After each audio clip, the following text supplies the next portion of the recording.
Comporte une housse en silicone qui permet de protéger la tablette avec un petit marquage. Donc, vous pouvez plus facilement la déhousser par rapport à la précédente. Vous avez toujours le même type de connectique. Dans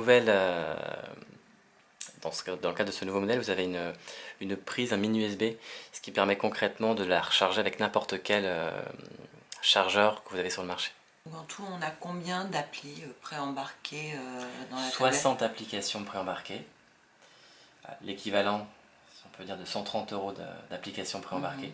C'est-à-dire que si je devais les acheter par le store, ça me coûterait 130 €, sachant que comme vous l'évoquez tout à l'heure, on a des contenus qui sont complètement exclusifs, qu'on ne pourra pas retrouver sur d'autres tablettes.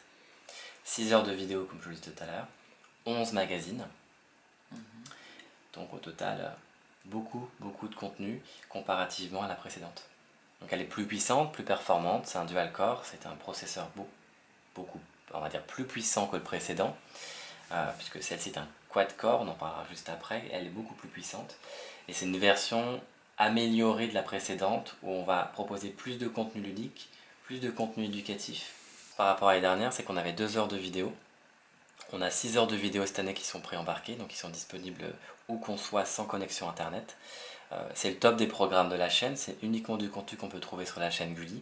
Donc ça passe par des propriétés phares du jouet comme Monster High, Inazuma Eleven, Beyblade ou Max Steel, mais également des séries qui sont plus de l'ordre de production française de la chaîne, comme Rosie par exemple.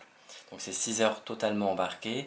On a une série d'animation qui est en avant-première sur la tablette, c'est Ever After High, qui est une des suites finalement de Monster High. Donc c'est une exclusivité France sur la tablette. On a les Fables de La Fontaine. On va pouvoir retrouver également le Petit Chaperon Rouge. Donc soit je lis par exemple, soit on me raconte l'histoire. Et les illustrations sont interactives. Ouais. J'appuie sur les papillons. Okay. Voilà.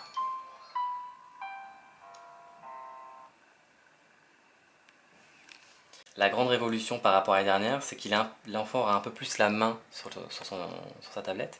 Il pourra lui-même prendre des photos ou changer son profil.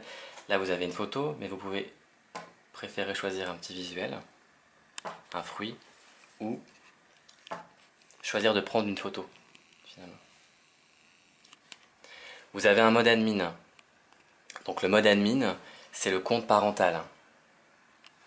Donc le code parental, c'est lui qui va vraiment tout gérer. Donc c'est-à-dire on va pas créer de profil enfant sur ce compte admin. Le compte admin, là les parents vont avoir la main sur tout, ils vont pouvoir, via la zone parentale Gulli, créer de nouveaux profils et les paramétrer. Donc dans le cadre des profils, c'est aussi simple, voire plus simple que l'année dernière, jusqu'à 8 profils d'utilisateurs. Donc là on en a 3 qui sont créés, donc le profil propriétaire, parent, et les autres pour les enfants. Donc on complète les informations sur le profil, le prénom. L'importance de la date de naissance, c'est par rapport au paramétrage en fait, du contrôle parental. En fonction de son âge, le logiciel va automatiquement paramétrer quel type de contenu peut avoir accès. Voilà, donc le mode d'accès à Internet. Soit c'est le système automatiquement, donc vous faites confiance au système, donc en fonction de son âge, il va lui recommander des choses. Soit c'est uniquement accès à une liste sécurisée, qui est préexistante mais que vous pouvez vous-même paramétrer. Soit vous lui suggérez qu'il n'a pas du tout d'accès à Internet, soit il a un total accès si on considère qu'il a peut-être 14 ans ou même dans le cadre peut-être d'un profil qui a été créé pour un cousin ou un adulte. Paramètres du profil. Donc est-ce que j'autorise ou je n'autorise pas en fait le port USB, etc. C'est globalement sur ce niveau-là, est-ce que ma tablette va être complètement fermée, c'est-à-dire qu'elle n'est pas connectable, ou est-ce qu'elle l'est? La gestion du temps, qui est un élément important du contrôle parental. Je peux choisir. La révolution cette année, c'est que j'ai un réel calendrier. J'ai tous les jours de la semaine, sur tout l'ensemble des plages horaires. Donc je peux choisir lundi, mardi, jeudi, vendredi, quand il est à l'école, d'avoir des plages horaires spécifiques. Et des plages horaires spécifiques pour mercredi, samedi, dimanche. Donc là, je choisis.